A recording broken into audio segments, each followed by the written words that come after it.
last night, so that apparently explains everybody's full plates. I haven't, not sure I got that right. And if you do need me to go slower today, just let me know. Okay, I'm just sorry. We're playing with this in Delaware as well, by the way, so we'll see. I want to thank you all for coming today. I know the weather is a little bit treacherous out there, so I do really appreciate the diehards coming today. I want to talk to you a little bit today about learning. And I know that sounds kind of obvious, but I'm trying at the University of Delaware to, along with some other people, to shift the focus from what has traditionally been, how do we teach better, to how do we get our students to learn more.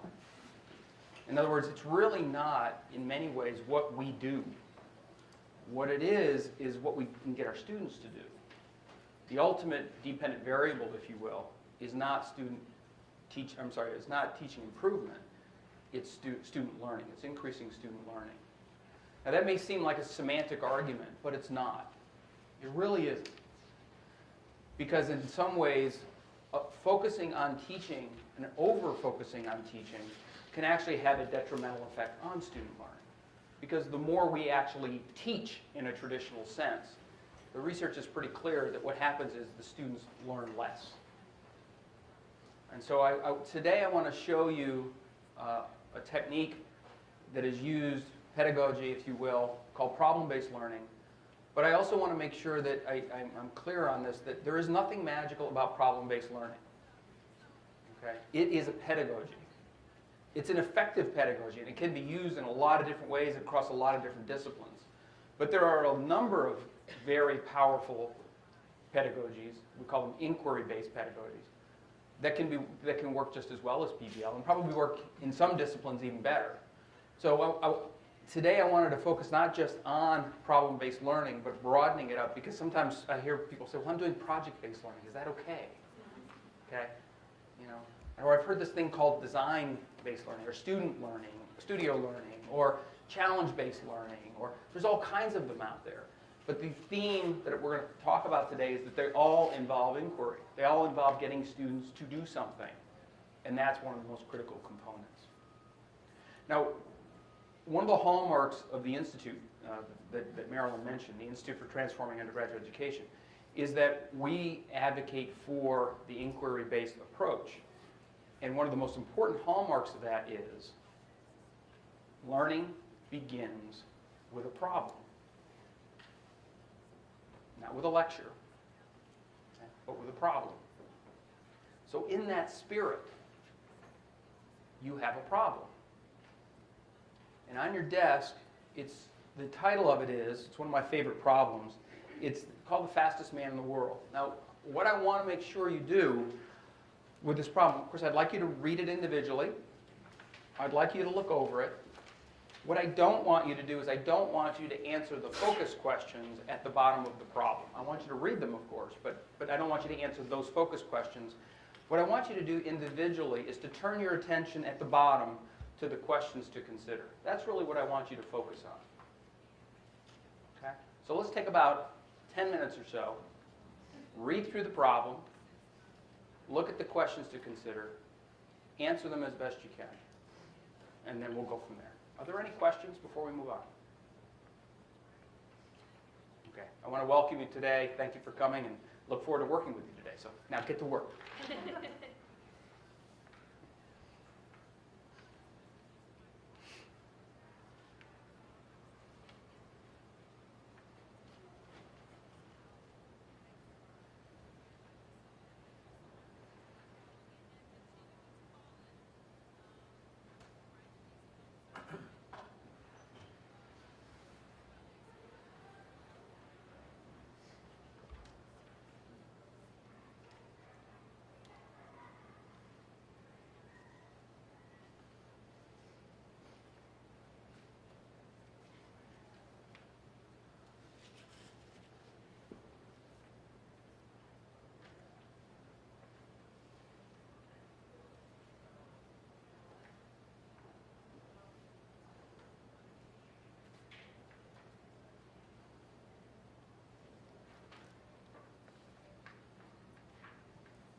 spheres problem is on page 2. So I refer to the spheres problem.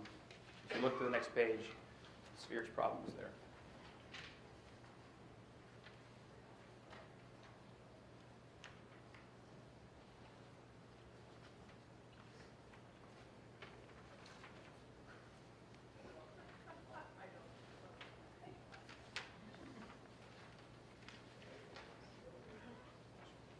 By the way, this problem recaptures a painful memory for me because I lost $10 to my son in that game.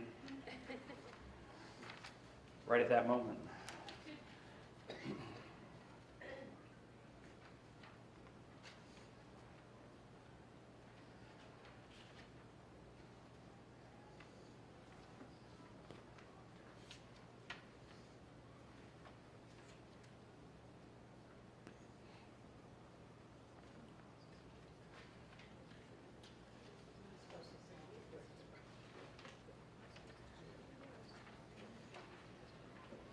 Before you get work individually, answer the questions individually.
Once you've finished those questions individually, go ahead and turn to your teammates at your table and talk about what you've come up with.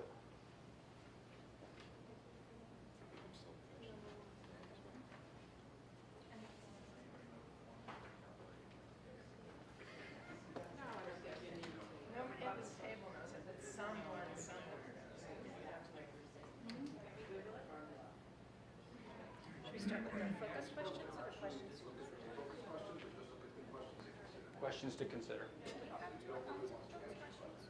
The focus questions? No. But you can consider them in your answer to the questions to consider, yeah.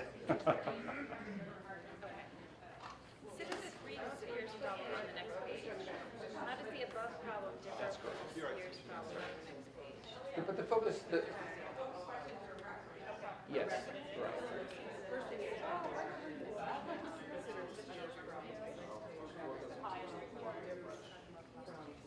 I think this question is very relatable, practical, and it seems, when I look at that question, I go, oh gosh, and this one goes, oh yeah, I can figure this out. So I do the opposite. Do you guys give it that?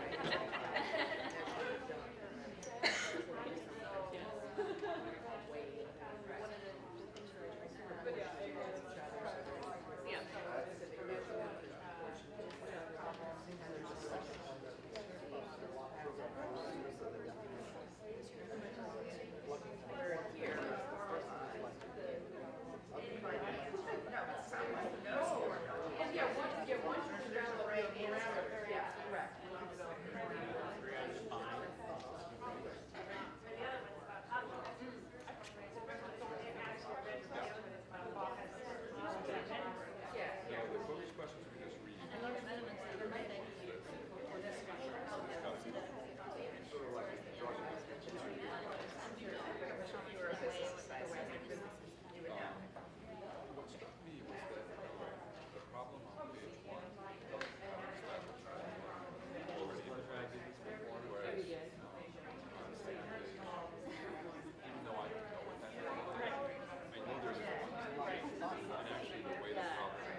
Jackie?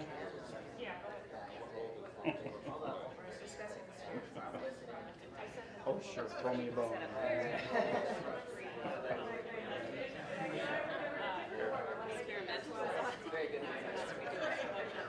What's your name? Lucas. Nice to meet you. Thanks for your help. I appreciate it.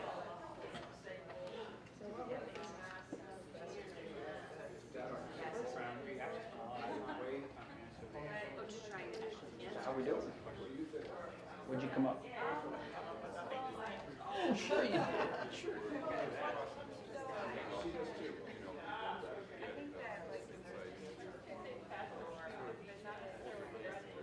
That's what I was thinking.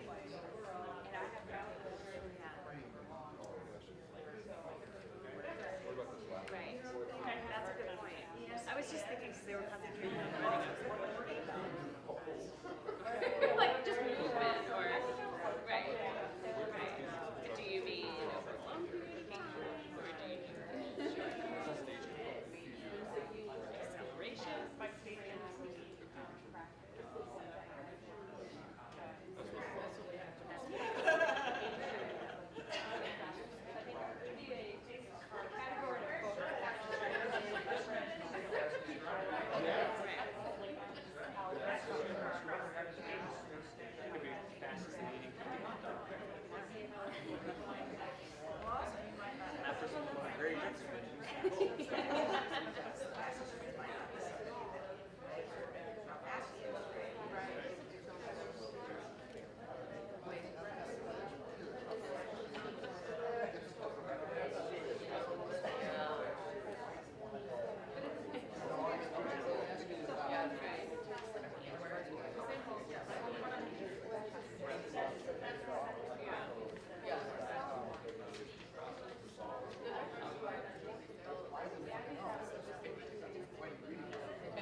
we're going to go to now. Yeah, exactly. Party. Exactly.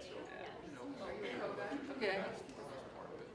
We decided that one question is very well defined, very clear answer, and so it was very open-ended. It required defining the probability of the Okay. So what's the pros and cons of that? Each of these guys supposed to play a role. What are the pros and cons of the two approaches? I know I didn't answer your question. You've already answered your question. Good.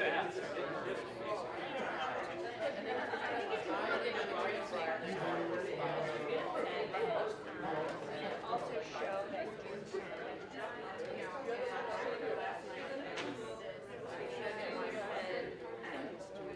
really keep it very different.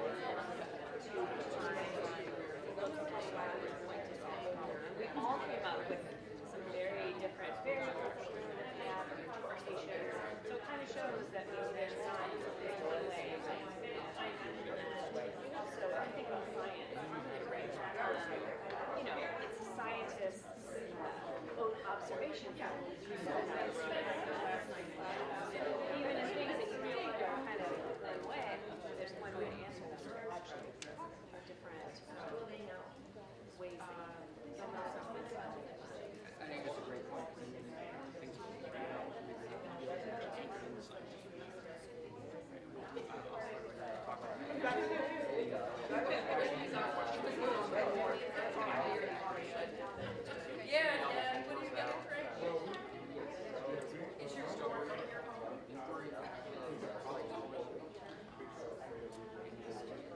I mean, what are there no advantages to this? I mean, I don't oversell.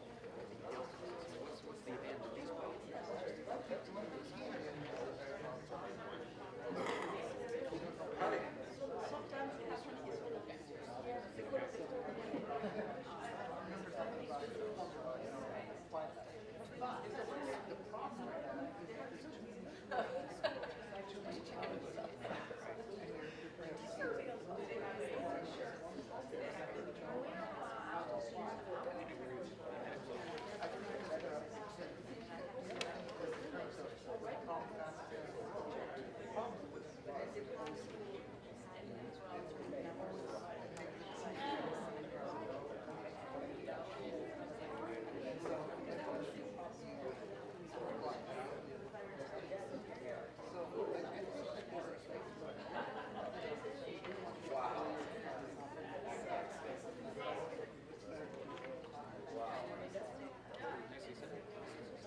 I was actually at a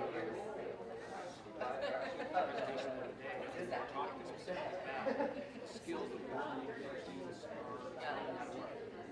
And I think one of the biggest weaknesses of this problem is there really isn't any learning how to learn. It's about finding the problem, finding the formula, plugging values. And you're right, there's reinforced tools, also tools too. Because it does teach you how to actually plug in a very efficient way. It doesn't take a lot of time.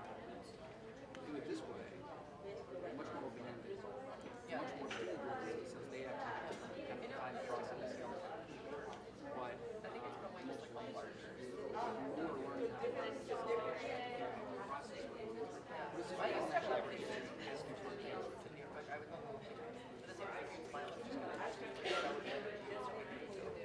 you know, just you've never seen them.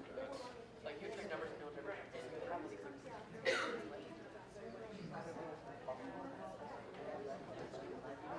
It's New York University. Sorry, that's yeah. That's okay.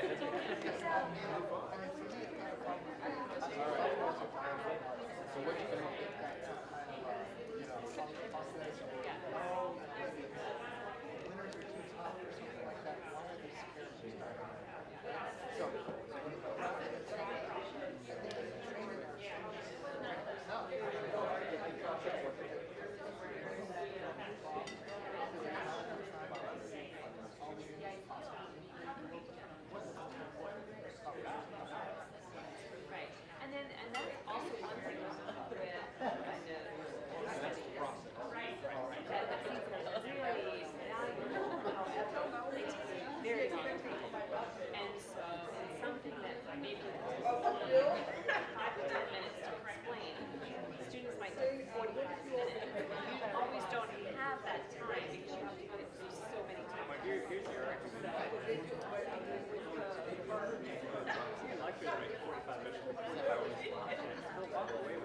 45 minutes an hour. So does it make any difference if you spend 45 minutes to teach them science in one way, or if you do the math literally that way, it's more effective for what they learn by doing these case studies.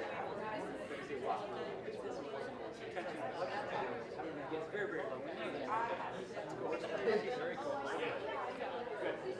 guess it depends what you're teaching as well. All right, I've gotten a lot of really good comments from all of you. And let me put my Exactly. Yeah. But if you can incorporate a variety of these problems. I've gotten a lot of really good, there we go, a lot of good feedback from all of you, comments, a lot of good ideas. So let's actually review a little bit of what we talked about and what you've been talking about in your groups. I will tell you that, and actually I was telling Marilyn this when I came in, my freshman year of college, I was at Drexel for my freshman year of college. Keep going. And this was a problem that I got my freshman year of college, the spheres problem. Okay? The spheres problem was the problem I got in college. So it brings back some pleasant memories, actually. So anyway, let's go around the room a little bit. I heard a lot of really good comments. Question number one and the questions to consider. Okay? Let's talk about this. Consider the 3 spheres problem on the next page. How does the fastest man in the world problem contrast with the spheres problem? And I heard a lot of really good answers. Anybody? We're such students. Okay, not everybody at once. Oh, okay, go ahead.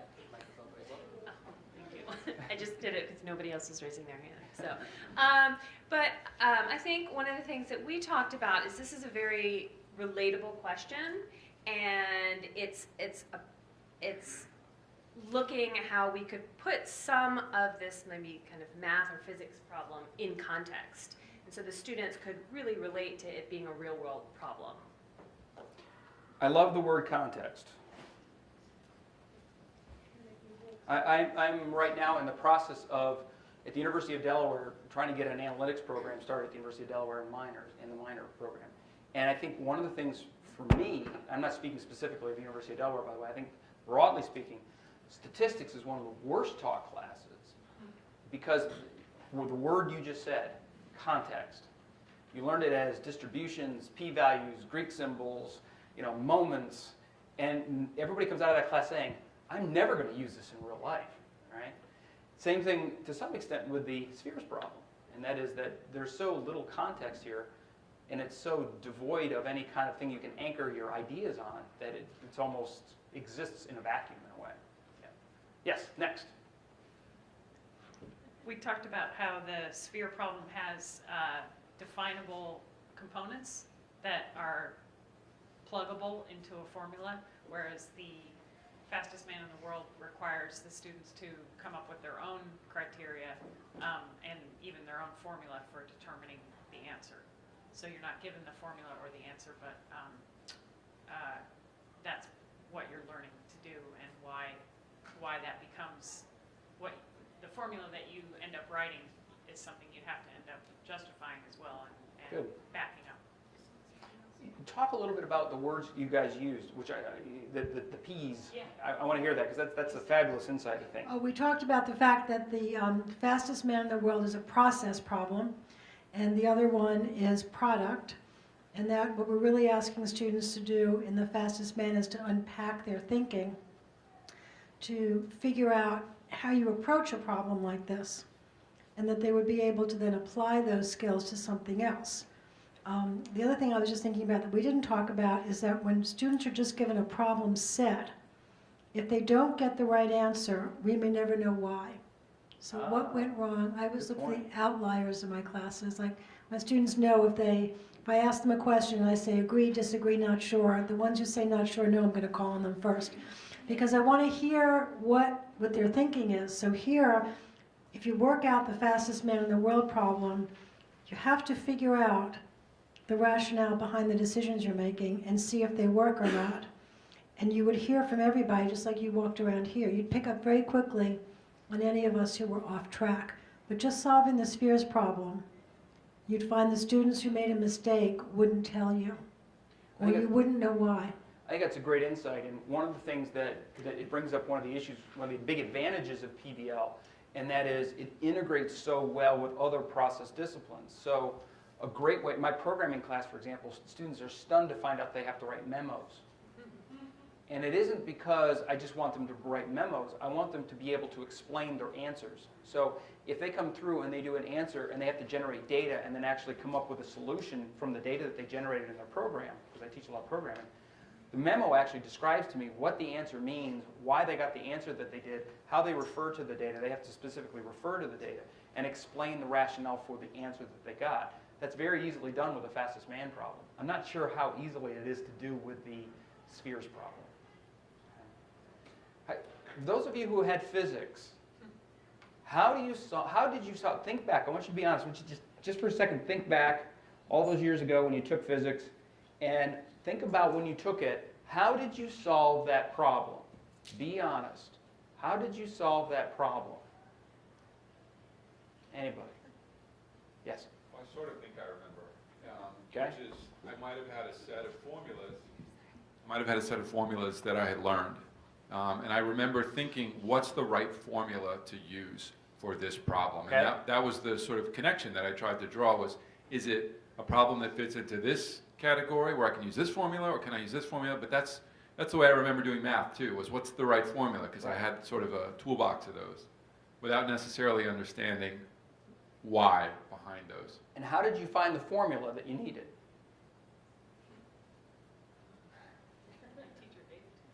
Teacher could have given it to you, or if it was a homework problem at the end of the book, like this one is, for example, Right. How did you find the right formula? How did you know that it was the right formula to use?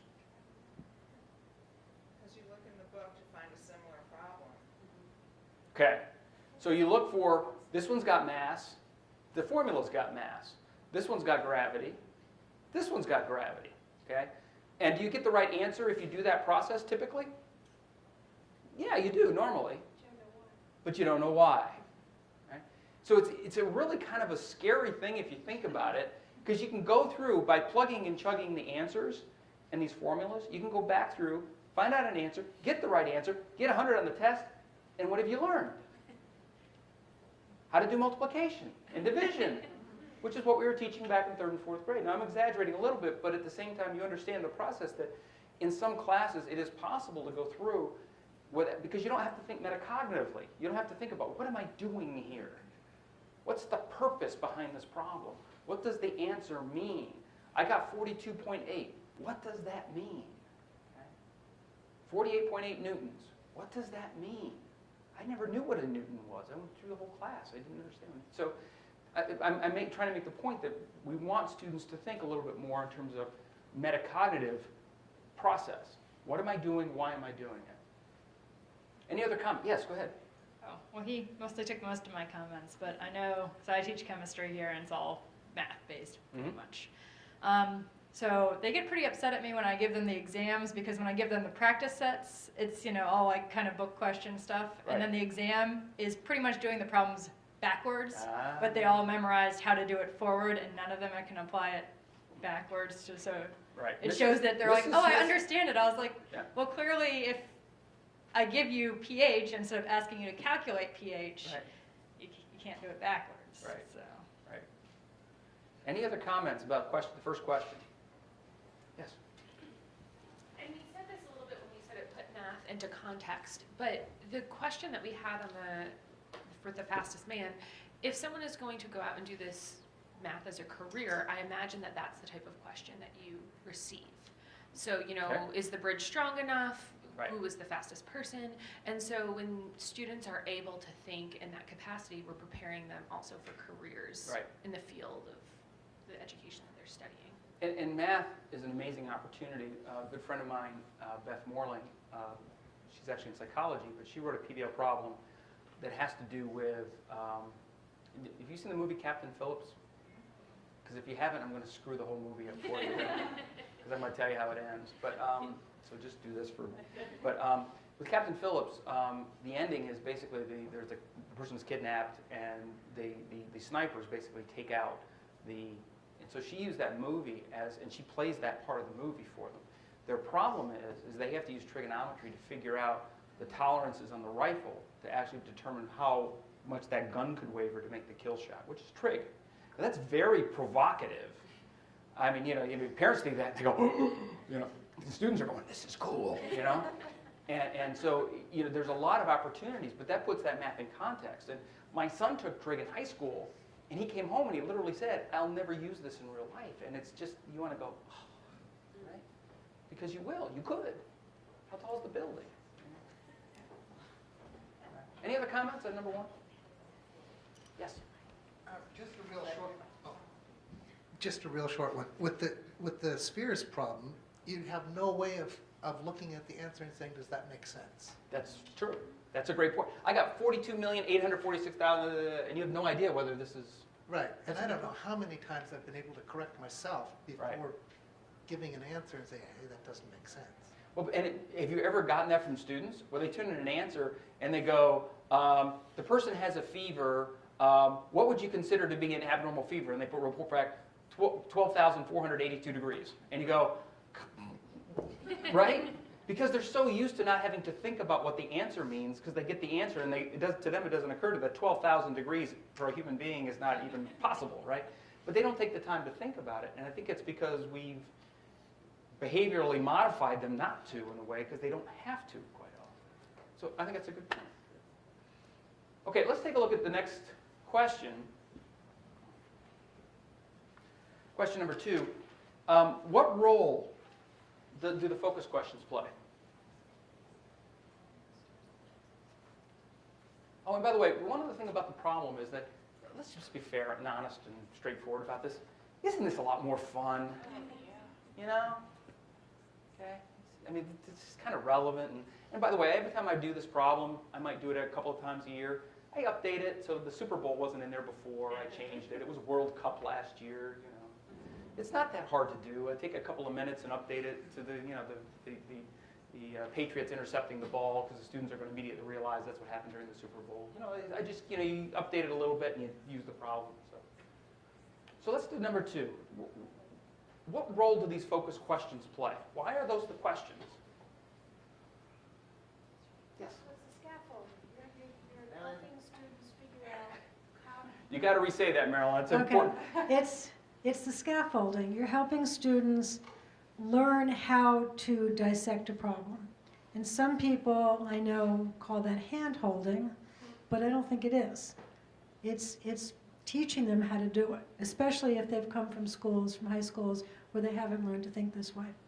Yeah, and I think it gets a little scary. That's a great insight. I think it gets scary sometimes because I think in a lot of college classes, what I see when I work with faculty, they become content delivery mechanisms, okay? And what we ask of the students is process. So we say to you, here's content, and because we've taught you a lot of content, now you should be able to solve a problem. But that's really 2 very, very different skills. Yes?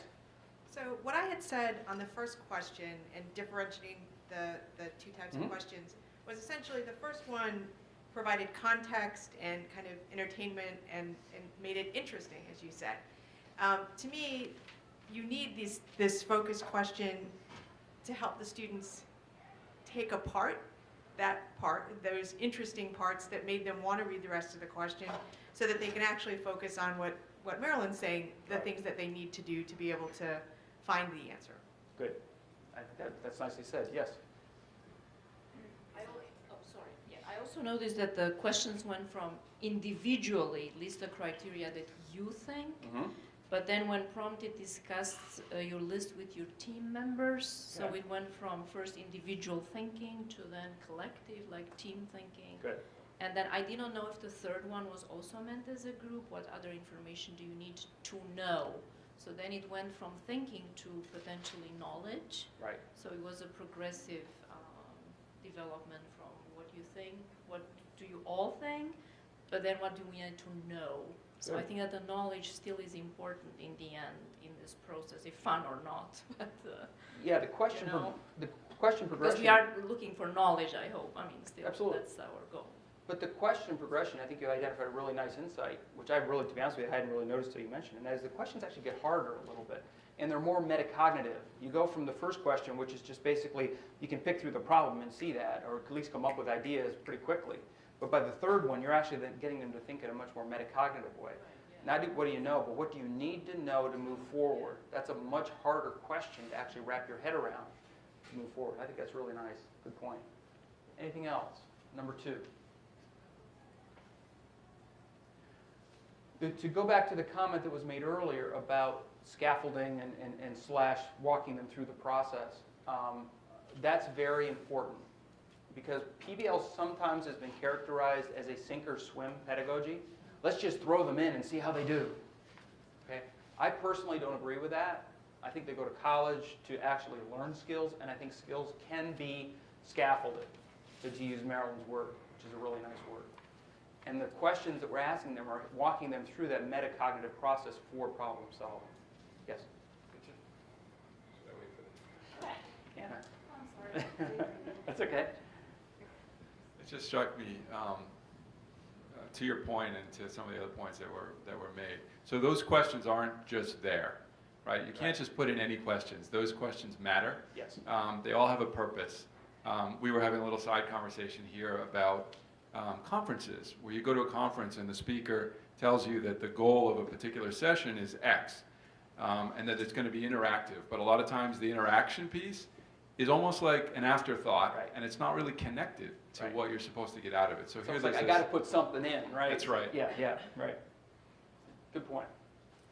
So these are, to piggyback on that comment, these are classic PBL type questions that are asked. And they do go from more straightforward to more metacognitive.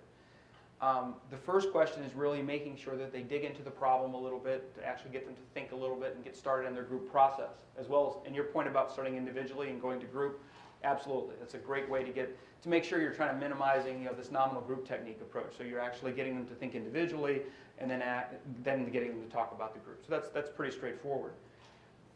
2, discuss your list with your team members. Again, nominal group technique. 3, there are 2 parts of any decision when it comes to data, when you make a decision. There are the things that you know. Okay? And historically, descriptively, psychologically, that's what we tend to focus on. When we make a decision, we tend to focus on what do we know. Because that's right here. It's easy. I can recall that. I know that. And we also, by the way, tend to overweight the importance of what we know. And often, especially with students, okay, there's an awful lot they don't know. But they don't want to actually take the time to think metacognitively about the fact that they don't know stuff and to define what they don't know. This is a very important part of the PBL process because it isn't just about solving this problem. This is part of the PBL cycle, and that is getting them to think not just what you know, but what you need to know. My wife is amazing at this. She is a director of human resources for a restaurant, and I will sit there at night, we're watching TV, she gets a call, some customer has slipped in the restaurant, and now there's a potential lawsuit, and my wife's first question is, okay, so what do we know right now? And they'll tell her, okay, so what do we know about the customer?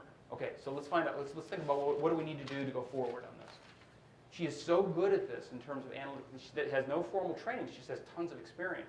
And we all get to that point, I think, in terms of our maturity levels. We face so many problems in our life that we get into that habit of actually thinking in an analytical way.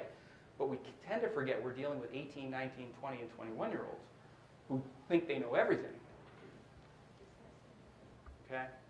And what they don't know, we really need to prod them a little bit and think and say, let's have a little report back here and talk about what do we need to know before we move on. Any comments on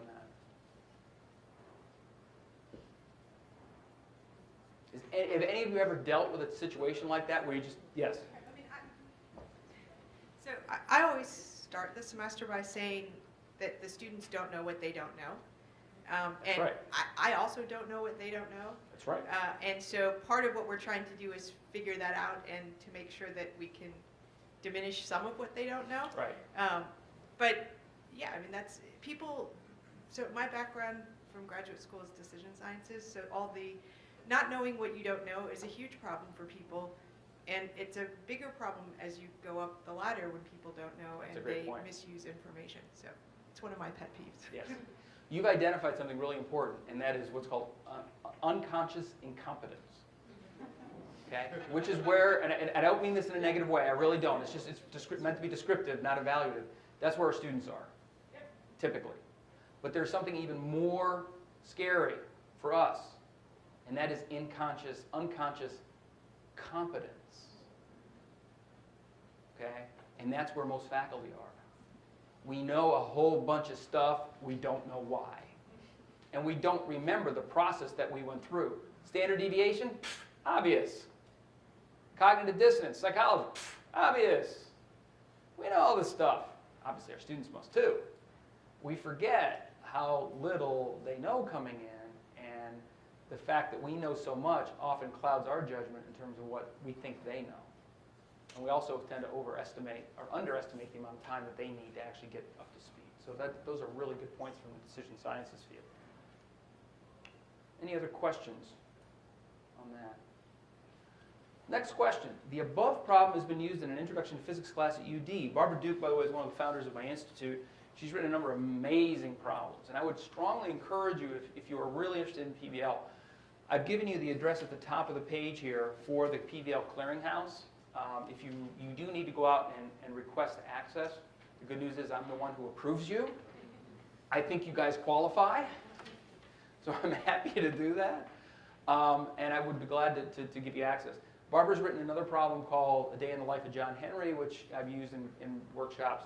Also physics, because she is a physics teacher, but she did a problem with a traffic accident, which is really, really cool. I mean, it's basically angular momentum and trajectories and all, but she puts it all within the instead of dealing with these arcane terms that students don't know, it's all about a traffic accident and somebody is killed at the scene, and that you put the person in the role of a police officer solving the crime, and they have to use physics principles to actually figure out basically, did somebody run the stop sign, who was going how fast, the assumptions that you have to make at the crime scene based on the skid marks, all those types of things. So it's a really nice problem. And not everything I do is physics, by the way. So the question, third question here. Where could it, I know you guys, are there any physics professors here, by the way? Okay, good, we can pick on them then. So, where would you go if you were a physics professor? Where could you take this? I know you don't teach physics. That's okay. Use your imagination. Yes, Marilyn. You could break it down. You could basically break it down to how does one solve a problem.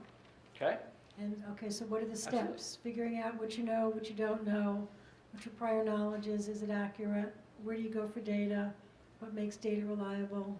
And then how you would, what the next steps would be. And what did you just describe? Problem solving. Problem solving, but more specific to our And academic I disciplines. wasn't planted to say this. I just, yeah, basically it's problem solving. Problem solving, but it really is a scientific method. I mean, what you really described is, right, is a scientific method. You know, the questions of what we don't know are hypotheses. Right? The questions of what we do know, that's our lit review. Okay? And then the results of the hypotheses are our conclusions that we draw. So this all maps roughly, anyway, to the scientific method. Anybody have any physics suggestions in terms of where we might go next? I think that's a good insight. You could use this just as more of a problem-solving training exercise.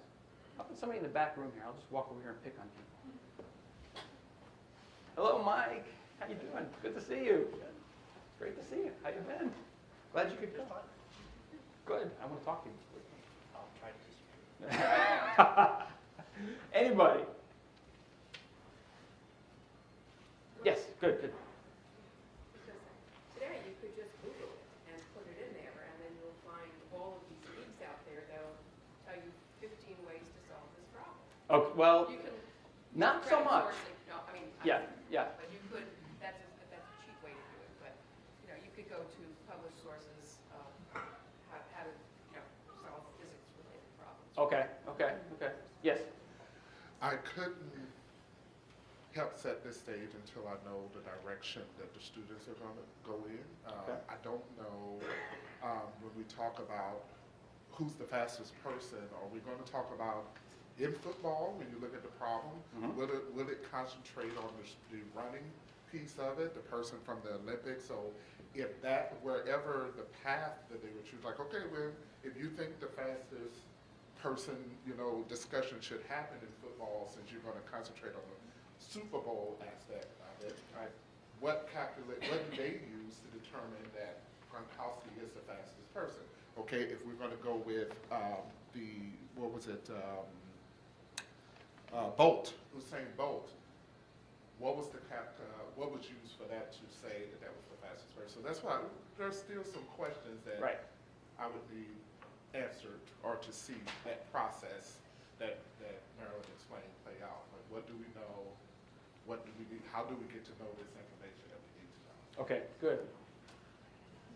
Yes, go ahead. No, microphone. Right. So I don't teach physics, but I do teach stuff that people don't care about. I think that. I teach about evaluation and research and theories of change.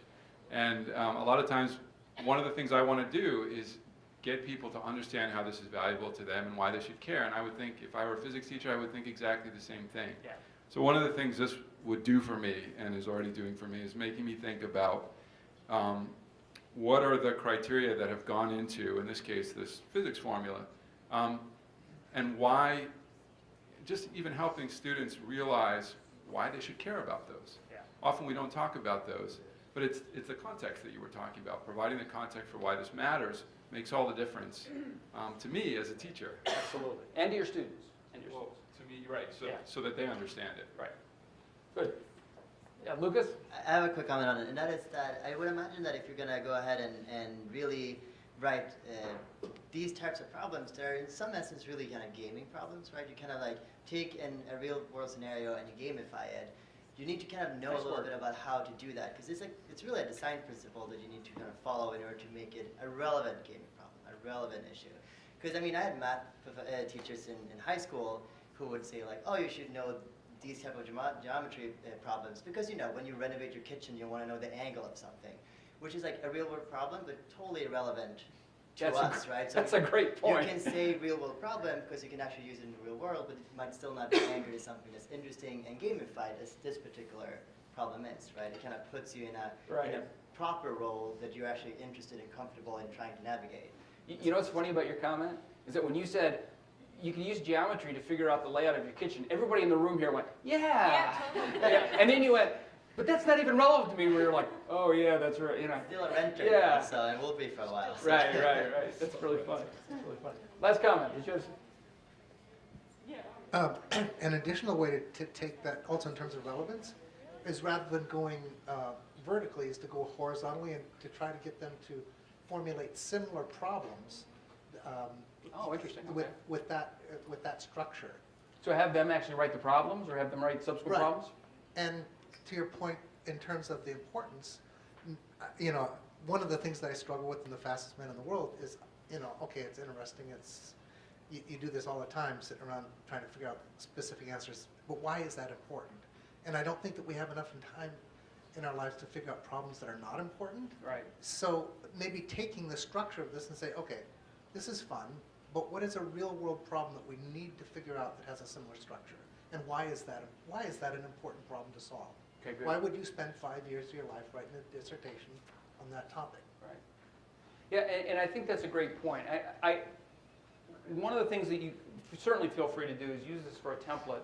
The role, moving forward, if you want to write your own problems, the role of this problem really, to be honest with you, the first problem is a little, it's not what you might think it is. The goal of this problem really is not to determine who the fastest man is. The goal of this problem is to get students to think about various physics principles and to think about it in a very broad way. That is to establish a context for the class moving forward, to establish an anchor point moving forward. So if a professor at this point wants to give what we call a mini lecture, 15, 20 minutes or something, he or she would have an anchor point that person could refer back to. So when we talk about the concepts of acceleration in physics, speed versus velocity in physics, the basic foundational concepts. Instead of reading chapter 3 and going through and reading them as definitions, you now can refer back to the problem for the context to say, in the acceleration problem, you can even do it as a discussion now. Within the, referring now to the fastest man problem, give me an example of what acceleration would be. Because now they can actually anchor on that particular context, and we're not talking about it devoid of context. We're talking about the concepts within that specific context. Very important for learning, because a lot of learning that goes on, especially when we do the traditional lecture and then do the problem later, students are still trying to catch up on the concepts when you're lecturing. And by the time they get to the actual exercises, we expect them to be able to immediately map what we talked about in the lecture to the exercises that we're doing. And that's often asking a lot. Yes? Sorry, I have a question. Sure. I'm just thinking about the combination of the spheres problem and the Right. other kind of problem that we're talking about. So, you could do your 15-minute mini lecture, but then might you do like a spheres problem first? I'm wondering Sure. about sort of, scaffolding or structuring or architecture for these Sure. kinds of approaches, right? Sure. So, and then once you figured out, yeah, they know how to plug this in there and get that, then you might ask them to do something bigger, or you could, you're sort of talking about it as doing it the other way around. So I wonder if there's, you do it both ways, or what the thinking is about how these different approaches fit together. It's a great question because, my friend Hal White teaches biochemistry. I know squat about biochemistry. Okay, so if I went into Hal's class, he teaches PBL all the time. If I walked into Hal's class and Hal gave me a problem, I wouldn't even know how to start. Okay, so there has to be some foundational knowledge. You can't just now. There are problems you could write that don't assume any foundational knowledge. As a matter of fact, this problem is one of them. There's very little knowledge that's necessary about physics to solve this problem, in the sense of at least being able to discuss it. But it actually gets your students to dig into. You could ask questions about, for example, the next stage of the problem. You could ask them about speed and acceleration, and they could actually dig into the textbook and provide those answers as a result of the problem. Okay? The other thing, by the way, that maybe some of you have thought about, are any of you flipping your class, doing the flipped classroom approach? All right. This fits really well with flipping the classroom. Because if you wanted to give them the background videos before class to watch, and then you do the PBL problem, the lecture in some cases can become almost, I wouldn't say unnecessary, but you take a lot of the load off yourself to do the lecture because you do the flipping outside of the class. Students are expected to watch the videos or read the chapters or whatever the materials are. Then they come to class and you do the PBL problems. So it works very, very well within a flipped framework. Very well. Yes? So I have used, and I'm sure many of us have used, a problem-based learning approach in the past to start off a class or a workshop or whatnot. And one of the Isn't that things, just called regular teaching? We're trying to, what's different here than what we do with case studies? Or okay. What's new and different? Well, let me finish your question, and then I'll come back to it, because that's a very important question. We will talk about it. Go ahead. so one of the issues that I sometimes have is that the students or the faculty or whoever I'm training gets antsy because they don't know what the goal or the objective is to the problem, to the exercise that I'm giving them to do. And while I know where we're going and what the ultimate goal is, and I like that they don't have the answer when they're starting off because that's part of the learning experience, sometimes that's not something that sits well with certain types of learners. So how do you navigate that? Yeah, it's a great question, and it's the question if I came to college to be taught question, right? There actually is, by the way, a PBL problem out in the clearinghouse called that, exactly called that.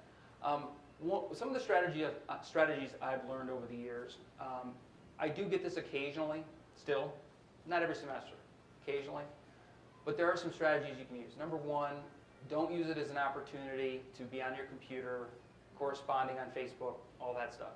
You need to do, what I try to model is what I really would suggest you do, and that is, you should be at a table, interacting with your students, engaged, asking them questions, spurring discussion, getting them to dig deeper.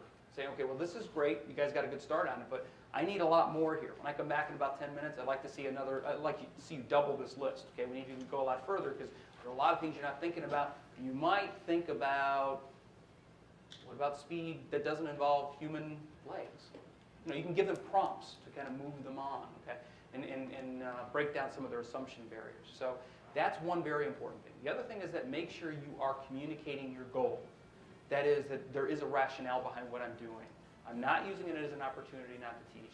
I am doing this because the most important skill I can give you is to learn how to learn. That is, you have to kind of learn how to do this yourself, but I'm going to try to do the best I can to create a classroom, an environment here that enables you to do that. And I'll be here to help you along the way. That's my goal. My role as a facilitator is to help you. But what I'm not going to do is feed you the answer so you can give them back to me on a test.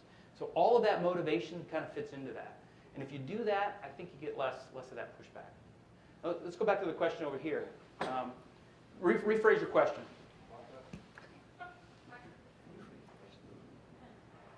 At our table, we were trying to understand the level of complexity between what you're describing and what we often use in our classrooms, which would be case studies, Correct. we use Harvard Business case studies, Right. you name it, and where we're having students work in groups to problem solve it and then to process it. And in processing it, it's not just what's the answer, but how did you get to the answer? Correct. So we're trying to understand the nuances here.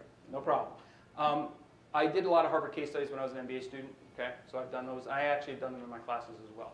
Harvard case studies are a great tool, or any case study is a great tool, and I make no claim that PBL is the best pedagogy, okay? It is a color and a palette of pedagogies. You can use this actually in a lot of different ways. You can use it to change up your classroom, to flip things around a little bit, do things differently. I think it can be done very, very well with lecture, if you like the lecture. Maybe it's like an hors d'oeuvre, the case study is dinner. No, I wouldn't go that far, because let me tell you the difference, my perception of the difference. When I did a Harvard case study, how long is a typical Harvard case study? 20-some pages, right? Yeah. Okay, how long is a PBL problem? 2 paragraphs. And sometimes we write our own case studies, and there could be a paragraph that needs to be problem solved. So I think we're just But trying that's to a problem. understand okay. That's a problem. And see, you've hit that's the biggest difference between a case study and a PBL problem. A case study is, here's all the data you need to solve the problem. Here you go. But life's not a case study, right? They don't give that to you. So mixing case studies with problems can be a very effective strategy, because with PBL you do the opposite. You take as much data out of the problem as you can, and you force students to do the research and come up and make the assumptions. In many cases with case studies, the assumptions are already in there, because what's happened is a retrospective of what's already gone on. What you want to do with PBL is take all the data out and make students make the assumptions. So they can contrast very, very well with each other. I would not take all your case studies out and stick in PBL problems, but I think they can actually complement each other. Okay. Good. I really appreciate your questions about that, because I think it's a interesting nuance is a good word for it. Yeah, I agree. But I teach in the School of Education. I teach students who want to be teachers, who are majoring in education, and so I really struggle with wanting to impart every single thing I know about education and learned in my long life to tell them this is what works, this is what doesn't work, and that kind of thing. And often at the end of the night I'm exhausted, and the reason I'm exhausted is because I've been standing in front of them most of the time. So I think a lot about trying to change my classroom or change my instruction in such a way to allow them to discover these things and have that aha moment, which is why I'm here today. So I think a lot about a case study or a problem-based learning problem, where I could say, give them perhaps a scenario of, you have a student, here's what the class is, here's the subject, here's the age. You have a student who can't seem to retain the material when they go to take the test. How are you going to teach them reading and writing skills so that when they come to the test they actually succeed? And then that's your problem. So go out and do it. Or even just give them a conversation between the child and the mother. Mom, I'm just not doing really well in school. Because what you do is, one of the things you want to do is you want to add a motivational element. And people identify with kids, people identify with other kids that are having problems. Right. And so instead of doing a literal description of what the problem is, just give them the conversation between the mother and the So child. don't say what the problem, don't call it a problem that way. And the other thing I struggle with, and if you can provide some advice, is obviously we never have enough time. So I'm thinking, here I have a textbook that has tons of great strategies and techniques to use in the classroom to teach reading and writing. That's my focus in all the content areas. I want you to read this chapter and understand what students need, for instance, to learn when they're reading. What kinds of strategies they should use as they're reading, annotating, highlighting, those types of things. So read this chapter, and then I also, on top of the reading that you did, I would like you to come to class with something to fix the the scenario, that's a lot of work. It is. And I'm not saying I'm afraid of work, but I am saying that at some point, I think that there's that balance of instruction that I can give them, hopefully with some expert knowledge, but at the same time have them discover the knowledge. Yeah, one of the things I'm doing more and more in my classes these days, to be honest with you, I rarely get to the point anymore where I'm actually even grading PBL problems. And one of the reasons is that in the spirit of flipping, I do all of the homework in class now. Well, not all, most of it, okay, in class. And that allows me to give feedback. So you could do that, the child having problems with learning, and do that as a simple classroom exercise where you're giving feedback to the students. The formative assessment stuff is just so incredibly important for learning, right? And so you allow the students to course correct during class and say, you can tell them, well, this is fine. I would tell you right now, if you turn this in as a homework assignment, I'd probably give you a B-, okay? But if you could work on this part of it and bolster this part up, I would see this. I'm not grading it, but at the same time, I'm just giving you feedback on what level of work you're giving. So that level of feedback that you can give students during class in terms of the quality of the work they're doing, that's very important for them because they can kind of self-assess where they are. And so the in-class opportunity becomes now, this is the learning environment. This is actually where I can learn and get help from you. And I think that also mitigates the question that was asked earlier, that is, you know, I want to be taught. You know, but what you're doing is giving them an opportunity to actually learn from each other, but you're still giving important feedback that allows them to course correct. And coaching is good. Yeah, excellent word. Yeah. Yes. Sorry. I've only done PBL in the college class at the end of the semester. Okay. How do you structure it to be a beginning guide? I've done it at the end as they were getting assignments all the way to prepare them for their roles, but never in the beginning. Yeah, typically PBL, you know, like an inquiry-based learning approach that's done at the end is probably more like a project-based learning approach, which is fine. Okay, project-based learning, I do projects all the time, and that can be very effective. PBL at the beginning can actually be good in the sense of getting them an opportunity to set the tone for the class. Because sometimes if you're going all along and then all of a sudden, bang, at the end, oh, you got this big project or this big problem due, you haven't really trained them in the sense of how to actually go through that inquiry process. So doing some problems earlier in the semester, smaller problems, one-class problems, you know, and giving them an idea of what you're looking for, and doing that, like I said, is in a formative way during class, give them feedback. And that way they can get kind of a handle on where you are in terms of assessment. So when they do that final project, they'll have a better idea of what you're looking for. One suggestion. Yes? So I think some people in this room teach really large classes. Yep. And so do you have particular strategies you can recommend for especially keeping students engaged at the group stage? How large is large? 130? Ooh, that's large. Okay. One approach that's been used at Delaware, now I'm going to be honest with you, I don't ever teach classes that big at Delaware. The largest class I teach is probably around 38, 40, okay? And I just run that class. I can handle that class myself, no problem. What the biology department does, they have hundreds, okay, of course, in the class. What they have done is they've integrated peer facilitators into the class.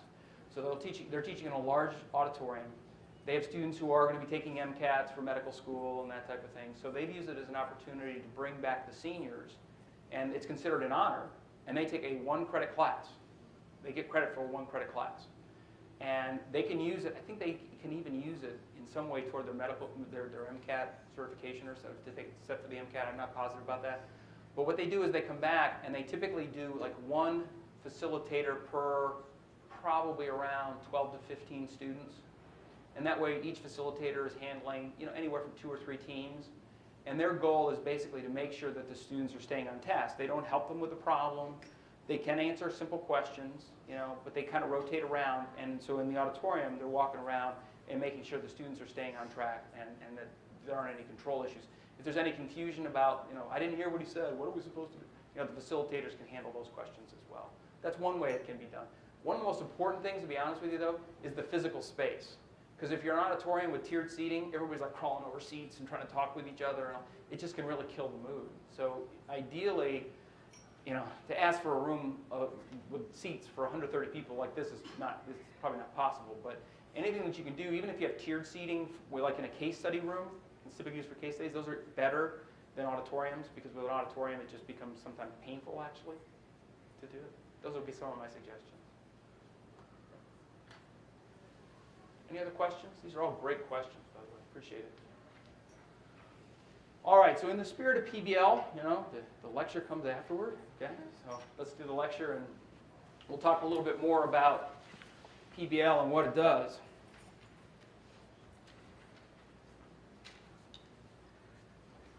One of the things that I find fascinating is that when we talk about the skills that we want in our college students, I was just in a meeting with somebody from industry. KPMG is a big hirer of our students, and they came in yesterday and they were talking to us about the skills that they want our students to have. And it's basically what they said is they said, to some extent, to a large extent, well, at least to some extent, what you can teach them in the classroom with regards to content, they didn't say it was irrelevant, but they said, you know what, it's not really that important because we're going to train them. We're going to give them the training that they need. But what we really want is we want students who can communicate well because they go out and face clients. Okay? We want students who can actually problem solve. Matt Schwartz was one of my former students. It's always scary when you're a professor and one of your students comes back and he's a partner now at a big forefront and you're like, oh, geez, I'm getting old. So he came back and he said, I've got 2 people working for me right now. And the one person, I give him a task and he's going to come back 15 minutes later and say, so do I have to do this? Versus if I give somebody this other person a task, they'll run with it. They just go and they just, and he says, I already know. The second person, they're going to be moving up. And this other person, we've already talked to that person about how they need to improve and actually think. So these are the skills that this isn't just coming from me. These are the things that we hear from in my business, in the Learner College of Business. We hear from our hiring companies. So this is engineering, okay, which is interesting because it is so, and I hope you can see this on the slides that I gave you. You have the handouts here. I know the slide might be a little small, but what's interesting, if you go from a general perspective to more of a specific engineering perspective in terms of the things we want, and then I have another slide in another deck where we talk about English teachers, okay? Michael could probably comment on this, right? All of it has to do with problem solving, communication, those types of things. So it's interesting because when we ask the question, what do we want our students to be able to do or know when they graduate, this question has been answered, okay? But we tend to still focus on, and I had a book, I tell you, this poor bookseller was in my office, this was like 2 days ago. I was in my office and the bookseller came by, knocked on my door and said, hey, I want to talk to you about this really great idea that we have. And I'm like, okay, great, come in. And they were selling me a book. And I told her, I said, look, here's the thing. When you guys actually have something new, come back and talk with me. Because no matter how much you tweak books right now, I'm not buying. Because I can't win. I told her, I said, if you charge the students $200 for a 600-page book, which is the typical thing right now, right? I might cover 25% of that book. Because the more I cover, the less they learn. So what I tend to do is I tend to focus on the major things that the students have to do. Which means at the end of the year when I do that, they kill me on the evaluations for charging $200 and only cover 25% of the book. So until you can come up with something that is really innovative, please, it isn't going to matter. I don't want to waste your time. Poor person. I felt bad afterward. But it gets frustrating for me too because they still haven't gotten they still don't have the concept here. Things are changing. I'm not buying books anymore. Let's move on.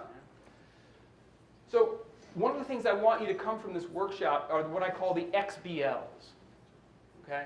And you will hear a lot of these buzzwords, and we've mentioned some of them already today. Project-based learning. Okay? It's very broad. Students have to deliver a project, often at the end of the semester or sometime at the middle of the semester. Problem-based learning, using a problem that students have to solve to motivate. Design-based learning. University of Delaware, the engineering college, has a design room. Okay, like an innovative space where students can go in and just play around with stuff and design new things in the engineering lab, the mechanical engineering lab. 5,000 square foot of space of just stuff that they can play around with and come up with new ideas. And then, project-based learning is probably the most generic of them because problems are projects. But to me, it really doesn't matter what you label it. As long as the students are doing the inquiry, that's what's important here. Okay? So don't get too tied up on whether I'm doing PBL. Because the P could be project, the P could be problem, could be design-based learning. It doesn't really matter. What matters is that your students are actually performing the task. One of my favorite problems, and I put this up here because I want to do this contrast to the physics problems that we've done up till now. But this was a problem that was written by Josh Duke at the University of Delaware, having to do with physics. Okay? And with this problem, it's whether or not the wind resistance at higher altitudes affect the trajectory of a baseball to the point where they would actually change the game. I don't know the answer to the question. Okay? And it's possible that Josh didn't know it when he wrote the problem. But it's kind of cool. Okay? It's kind of cool. And the other thing about this, by the way, is that the problem, and I think we mentioned this, that the problem actually that's being presented is not immediately obvious.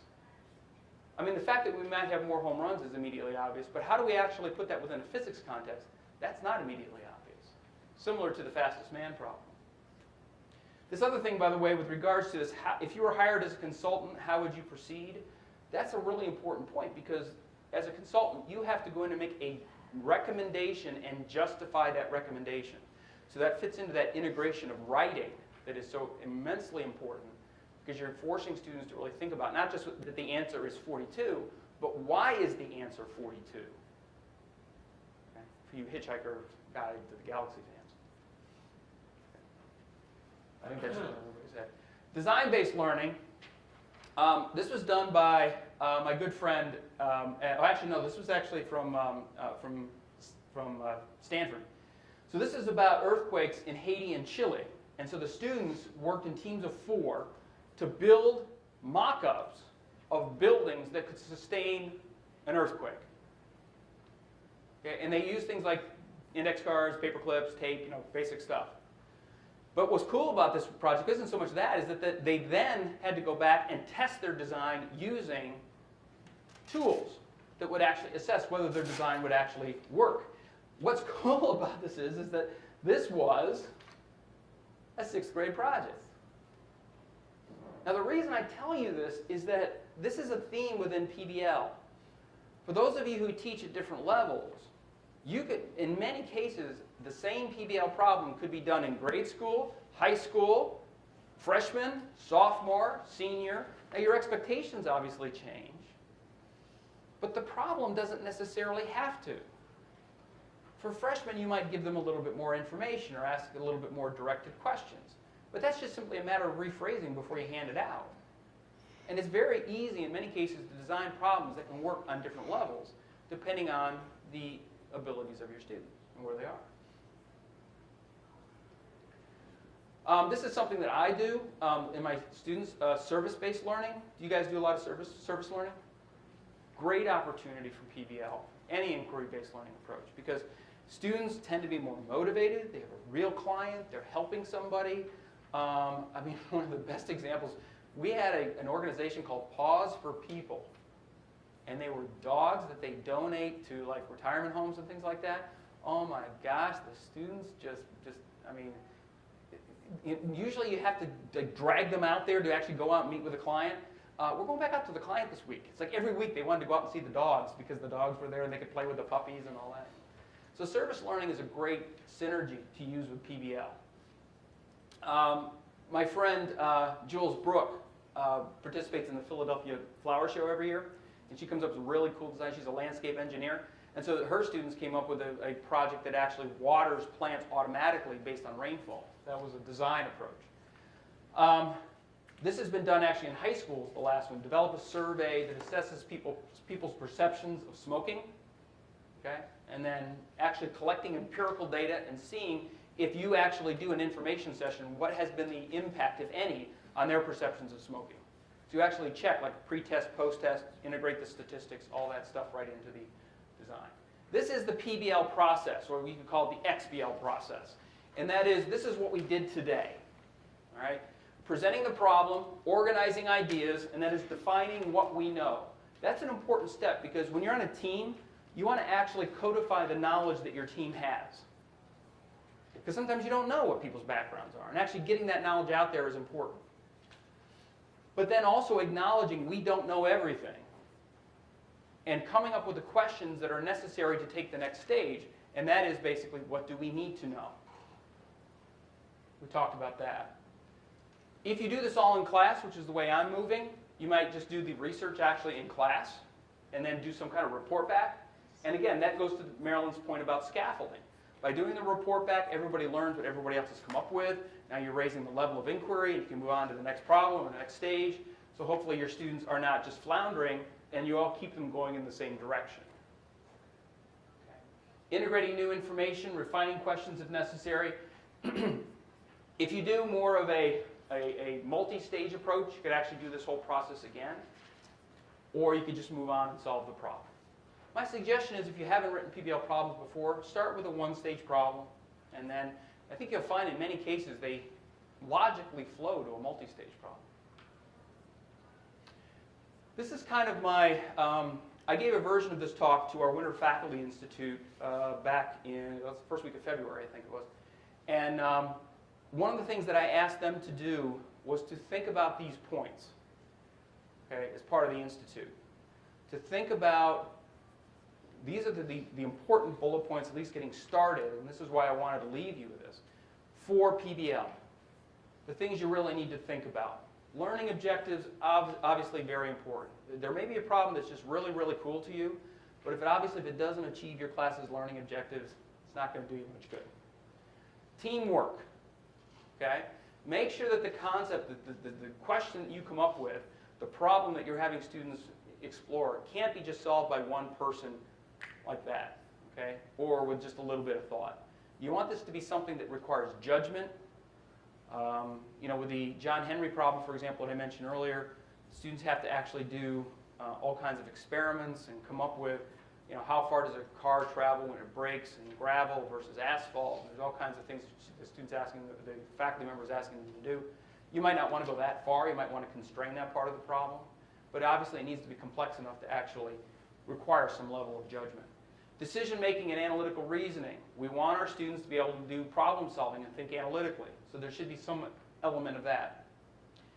Student engagement. This is really important. And actually, Lucas nailed it right earlier, right?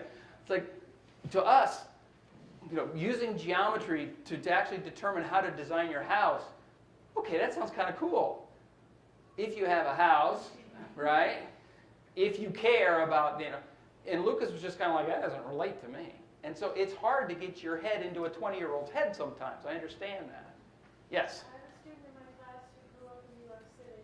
He's taken several of my classes. Just the other day he said, anytime you use a car analogy, I don't know what you're talking about. He said, I don't have a license, I don't have a car.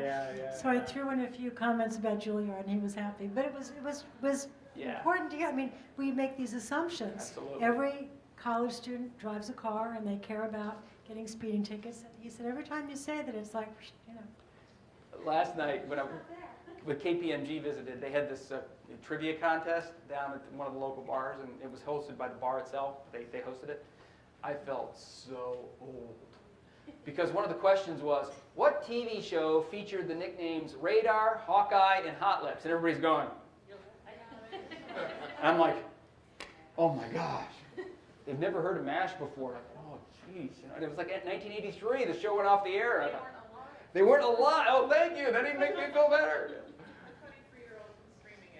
It is good.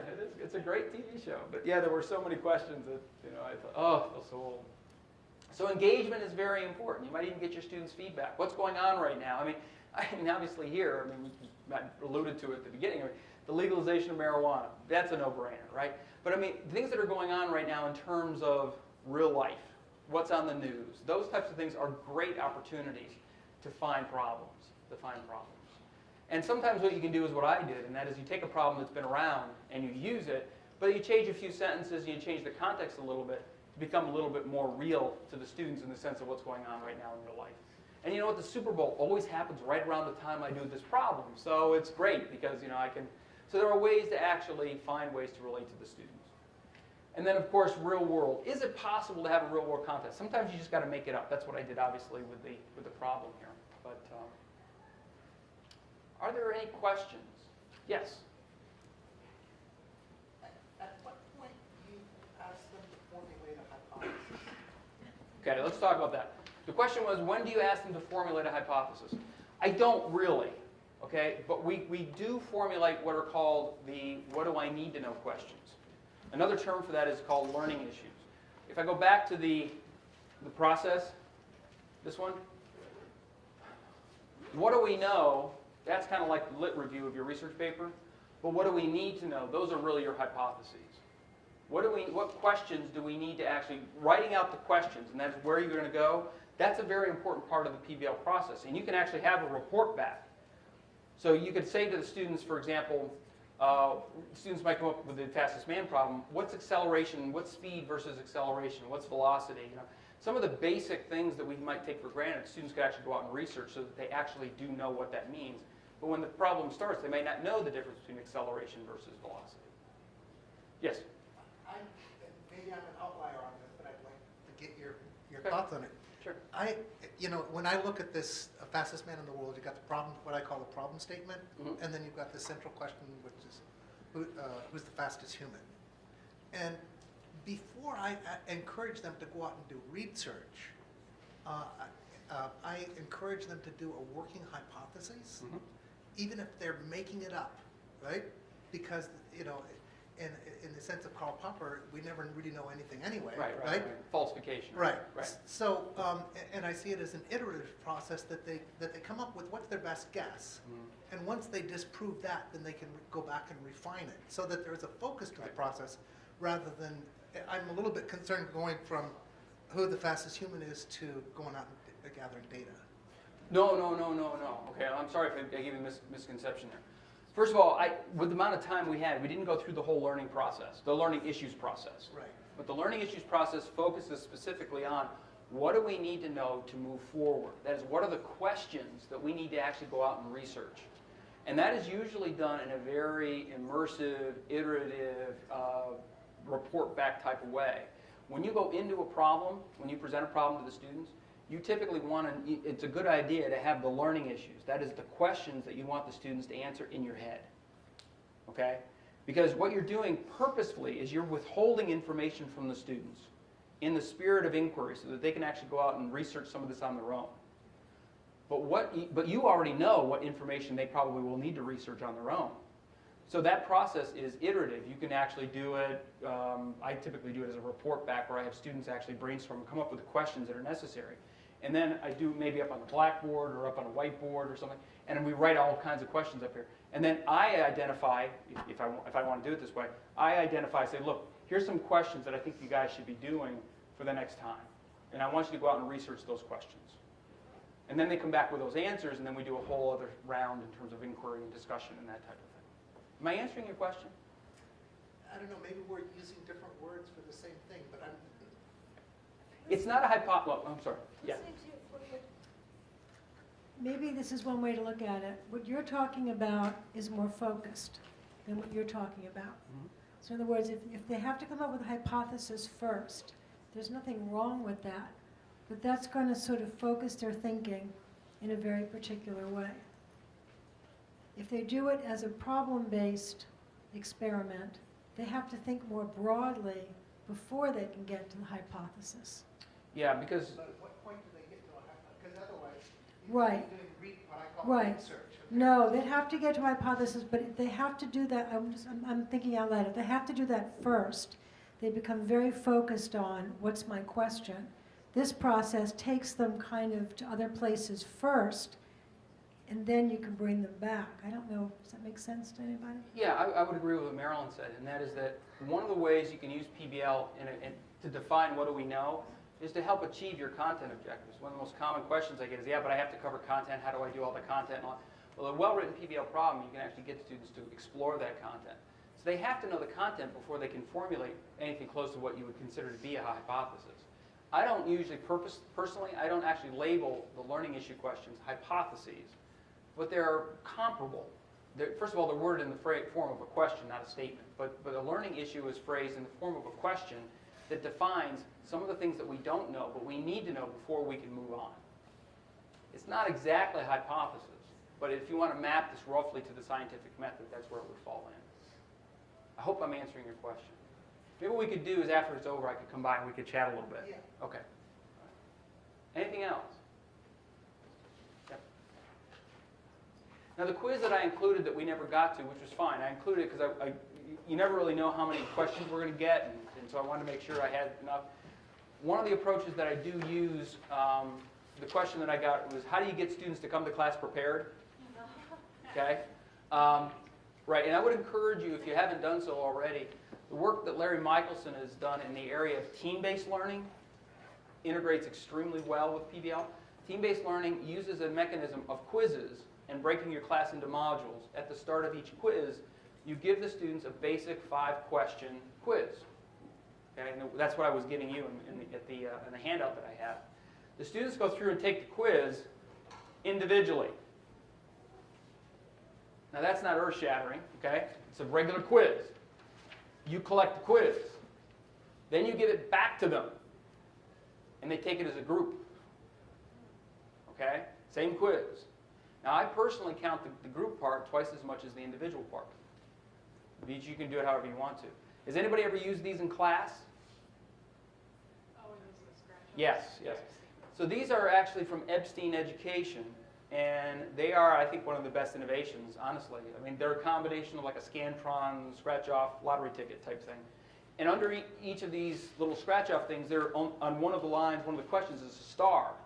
And they scratch off the right answer, they know immediately. Okay? You can give partial credit on a multiple choice question, because if they take 2 times, you can give them half credit. If they take 3 times, you can give them a quarter point, something like that. And by going through this process, they get immediate feedback. You don't have to give it back to them because they already know what they got because you got the answers. Right? The advantage of this process is that you get them to think and discuss and argue and debate because they've already put down individually that it was B. But the other members of their team put down a D. Now they're in the conundrum. Okay? Do I defend myself and say, no, it's B, I know it's B, it was in there, and this is why, because I went through the book and in the video they talked about this. And, no, remember he said that, but then he said, and those are the discussions that you get going on, which is an incredible thing for students to do before you do a problem. So you can get these, they're not that expensive, Epstein Education, and I buy them every 3 or 4 years, buy a batch. They send you the answer key, so you just have to make your quiz. And what I do is I give 5 questions. So I just take a pair of scissors and I cut the line. I just cut them off and I hand out those little squares to them. And then they answer the questions and start class. It tends to work pretty well. Yes? I don't understand. If you give them the individual questions, then they know if they have the right answer or not, right? So how does the group discussion work? Well, they don't know when they get done with the individual whether they've gotten the right answer. So they take the individual quiz. Okay, you collect it. Then you hand back another copy, blank copy, and they talk about it within their groups, and they fill this out. They scratch this. Oh, they don't do that for the first part. No, they don't do this for the individual part. Right. They only do this for the group part. And that way they get the individual feedback, immediate feedback on whether they got it right or wrong. And then this is how the class starts. What questions do you have on the quiz? Because if they got the wrong answer, they want to know why they got the wrong answer. And then that becomes the basis for moving forward in the actual class. It's very simple, but it works very, very well. Any other questions? I know Well, I really want to thank you all for coming out. I know it was a nasty day, so you guys are the diehards for coming out. I really do appreciate it. Wonderful meeting all of you.